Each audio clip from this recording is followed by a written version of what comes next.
Stop using budgeting apps to track your expenses and start reviewing your past bills and bank statements instead. And here's why. First, it's important to understand what most budgeting apps actually do. They don't actually track your expenses. Instead, they categorize transactions that have already happened based on the merchant or the business that you re-transacting with. For example, if you get a coffee from Starbucks, the app will know that it was a coffee from Starbucks and therefore will likely categorize it under a coffee category. If you go to Target and buy a coat, then it will categorize that purchase as an apparel expense. But there's an issue with this approach because, first of all, many businesses are not in the app's database. So, if you transact with a business that is not in the app's database, then the app won't be able to categorize your purchase. So, it won't be able to tell whether you spent money on a coat or on groceries or on a coffee. The second problem with this approach is that sometimes we use credit cards and debit cards interchangeably. For example, you might use one card at Target and another card at Starbucks, even though both cards are linked to your checking account. And so, if you're using different cards for different merchants, then it means that all of those transactions will be categorized separately by the different cards. And so, when you look at your overall picture of your expenses, it's going to be very fragmented and very incomplete. And this is exactly what happens to most people who use these budgeting apps. They find that their spending is all over the place because the budget app just can't link all of the spending together and show them a consolidated expense. So, instead of using these apps, what you should be doing is reviewing your past bills and bank statements. Here's how you can do it. The first step is to get your credit card and debit card statements. You can get your credit card statements by logging into your online banking portal and going to the credit cards section. There, you should see all of your credit cards, and if you click on each individual credit card, it should bring up all of your credit card statements. For debit cards, it's a similar process. You want to go to your online banking portal, go to the debit card section, and then you should see all of your debit card statements there. Now, depending on your bank, it might not have all of your debit card statements available online. In which case, you're gonna have to dig through your email and try to find the statements there. The next step is to compile all of your credit card and debit card statements into one place. This is important because if you just look at your credit card statements or just your debit card statements, it's very easy for you to miss a transaction here and there, and we want to make sure that we capture every single expense that we had during the period of time that we were looking at. So by compiling all of the statements into one place, it dramatically reduces the chances that you'll miss any particular expense. Next, we need to identify our variable expenses.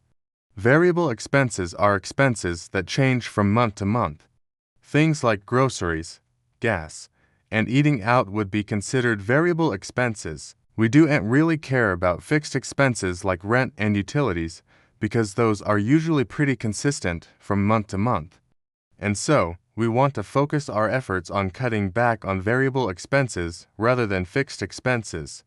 Once we've identified our variable expenses, we need to calculate the average amount that we spend on each of these expenses. This step is important because we don't want to set a bare-bones budget where we basically just allocate $0 to all of our variable expenses because that's not realistic. What we want to do is create a budget that gives us a little bit of wiggle room so that we can actually stick to it. And so the best way to figure out how much wiggle room we need is to calculate the average amount that we spend on our variable expenses.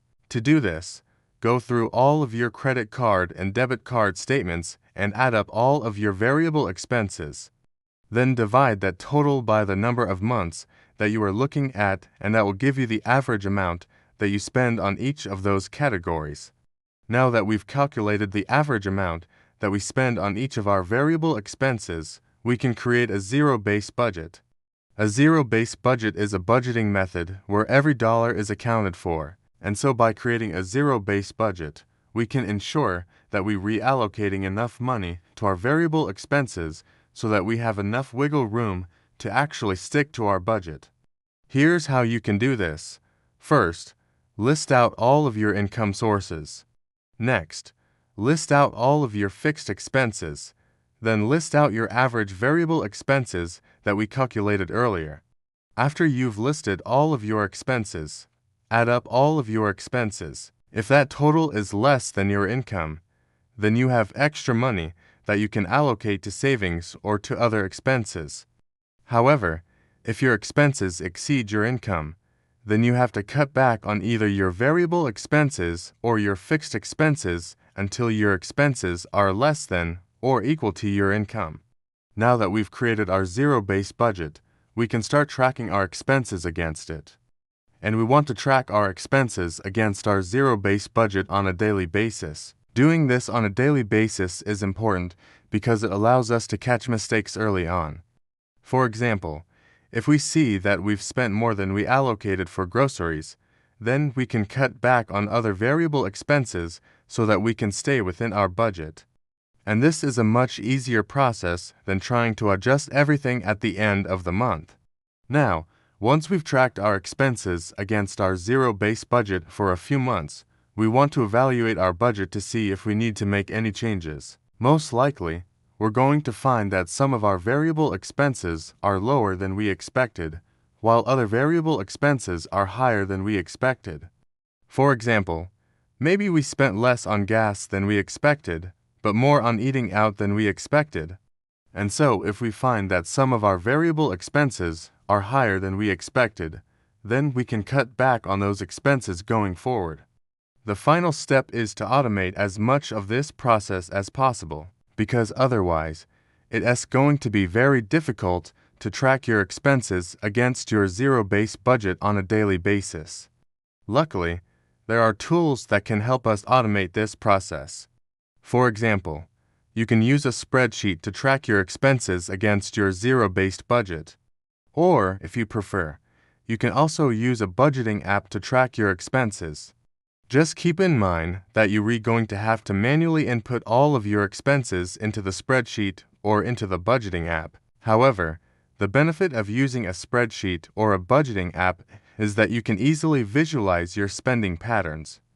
And so, if you see that you're overspending in one particular category, then you can easily make adjustments to your budget and to your spending going forward. To sum everything up, budgeting apps are great at categorizing your expenses, but they're not great at tracking your expenses. And so, instead of using a budgeting app to track your expenses, what you should be doing is reviewing your past credit card and debit card statements. That way, you can capture all of your expenses, and then you can create a zero-based budget and track your expenses against it on a daily basis. And by doing this, you'll be able to save more money and reach your financial goals faster. I hope you found this video helpful. If you did, please subscribe so that you can learn how to become financially free as soon as possible. Thank you guys so much for watching, and until next time, all the best.